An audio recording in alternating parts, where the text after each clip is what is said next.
بسم الله الرحمن الرحيم، والصلاة والسلام على أشرف المرسلين محمد الأمين ومن تبعه بإحسان إلى يوم الدين.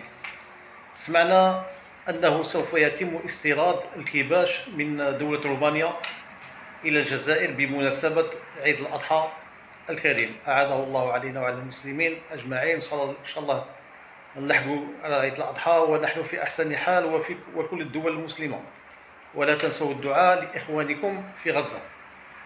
أما بعد،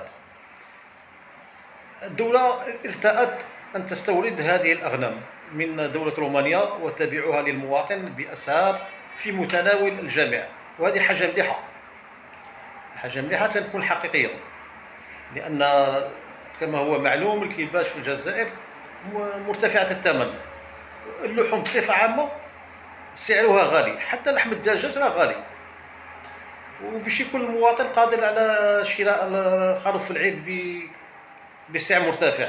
إذا كان هذا الاستيراد حقيقي فهو شيء جميل، وإن شاء الله يكون حقيقي. أما بعد، هذا قبل ما يوصلوا سمعنا الشائعات من بعض الناس يقول لك باللي هذه الخرفان لا يجوز التضحية بها لأنها مهجنة مع أكرمكم الله مع الخنازير، وكلام يعني لا يتقبله عقل ولا يتقبله منطق، وبعيد كل البعد عن الحقائق العلمية.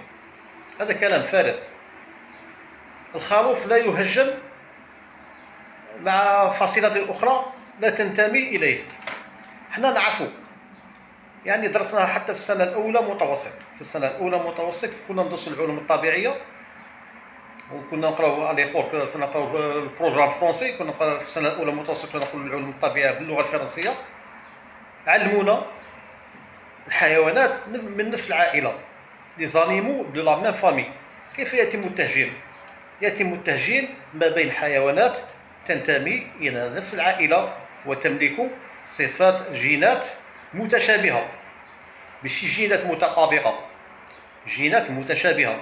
مثلا نأخذ مثال بسيط، لا فامي دي شيان، عائلة الكلاب. شكون هي عائلة الكلاب؟ هي الكلب والذئب والثعلب وجميع أبناء آوى.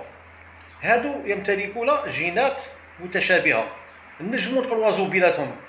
مثلا كي كروازي أكرمكم الله كلب مع الذئب يخرج ان شيان لو، ولا بين الأحبرة والخيول كي كروازي مثلا حصان مع حمار، يعني الأحصنة مع الأحمرة يعطينا بغل. وكاين أمثلة أخرى مثلا الأسد مع النمر. هادو ينتمون إلى نفس العائلة، يعني عندهم نفس الجينات، ماشي جينات متطابقة 100% بصح متشابهة. ولكن من المستحيل أن تهجن حيوانين لا ينتميان إلى نفس العائلة. مثلا أن تهجن الخروف مع الذئب مستحيل، ولا الأسد مع البقرة مستحيل. هادو الناس راهم يكذبوا ويقولوا في الشائعات. الغرض من الشائعات هو الفتنة وباش يسيطروا على السوق، ولازم المواطن يكون واعي، ماشي أي حاجة يكتبوها في الفيسبوك يأمن بها، ولا أي إنسان يهضر في اليوتيوب كما يهضر أنا يأمنوا به. لا يا أخويا، تحرى الصدق، بحث وشوف هذا الكلام هذا لا حقيقي ولا غير حقيقي. ماشي غير يقول لك إنسان حاجة تأمنه. الشائعات، الناس تأمن الشائعات أكثر من الحقائق. هذه إن شاء الله الأغنام هذه لا حقيقة كان عايز يستوردوها، إن شاء الله نتمكن من شرائها والمواطن يشري. وهذا لا يمنع بلي أن اللحوم تاع الأغنام الجزائرية من أجود اللحوم، ولكن للأسف راه غالية بزاف. الله غالب، حنا ماذا بينا ناكلو اللحم تاع بلادنا، خير ما نستوردو.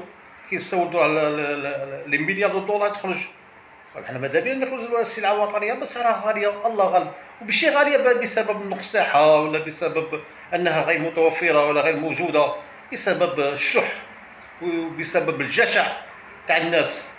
ربي يهدينا ويهديهم إن شاء الله. والسلام عليكم ورحمة الله وبركاته.